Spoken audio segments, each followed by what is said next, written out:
Парк Тхуарчала – излюбленное место отдыха горожан. И в последнее время здесь заметны кардинальные изменения. Широкая центральная и боковые дорожки покрыты двухцветной тротуарной плиткой. В парке установили детский игровой комплекс, фонари для вечернего освещения, лавочки, мусорные урны, а также столы для игры в настольный теннис. Обновлена детская площадка. По мере проведения ремонта появляются дополнительные работы. Так, например, из-за повышенной влажности пришлось поднять землю на 40 сантиметров. И лишь потом класть брусчатку, отметил Исидор Дочья. Сметная стоимость примерно около 10 миллионов рублей. Это было заложено в бюджет, это с республиканских денег. Но мы потратили здесь уже более 15 миллионов рублей. Вот как видите, последние штрихи, это щебень завезли на 200 с чем-то тысяч рублей. Нам приходится потом разровнять и потом травку посадить, чтобы это было красиво, удобно. Ночью здесь очень красиво, знаете, весь город фактически собирается здесь.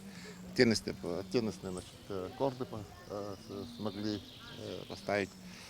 Дополнительно тоже это в смету не входило, в принципе. То есть от 10 миллионов мы добрались до 15 с чем-то миллионов рублей. К 30 сентября текущего года также планируется реконструировать в парке фонтан, который начали строить еще в 80-х годах, но из-за военных действий не завершили, отметил Исидор Дочья. На восстановление фонтана по смете заложено 35 миллионов рублей, 20 из которых выделено из республиканского бюджета. Остальные деньги собственных средств здесь должны искать. Дальше у нас лестничная площадка, соединяющая нижняя площадка, верхняя площадка нуждается в реконструкции.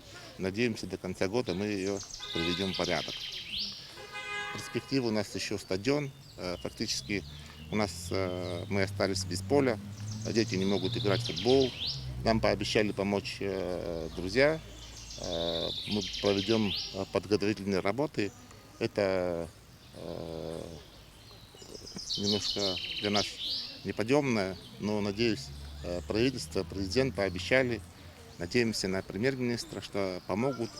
И мы до конца года у нас будет стадион, где, может быть, в следующем году будем участвовать на чемпионате Абхазии. В этом году мы запустим шахты, там более 1000 рабочих мест. То есть пообещали 1 000 000 тонн добычи в год. То есть существенно поменяет ситуацию в Тхуарчале. Они должны были асфальт положить до водопадов, Акарманское шоссе. У нас это пока не получается.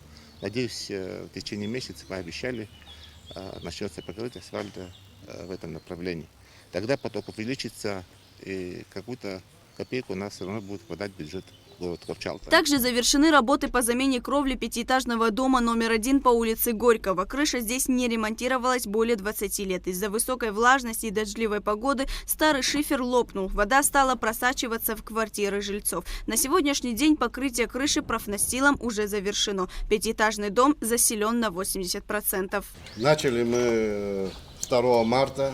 Эту воду, проблема была, текла. Был старый шифер лежал, он лопнул весь, лопаться начал, и жалобы жильцов, что течет. Работы выполнены на 98%, крыша закончена, осталось водосточные трубы опустить, и все, мы подадим последний акт завершения этой работы. Профинансировано 2 миллиона 899 тысяч. И остаток, наверное, я надеюсь, что нам доплатят. Половина. 50% уже проплачено. И работа закончена. Работы по замене кровли проводила фирма «Стройдом». На эти цели было выделено более 6 миллионов рублей из республиканского бюджета. Площадь покрытия 1464 квадратных метра. Лаура Капш, Заур Кварча, Абхазское телевидение.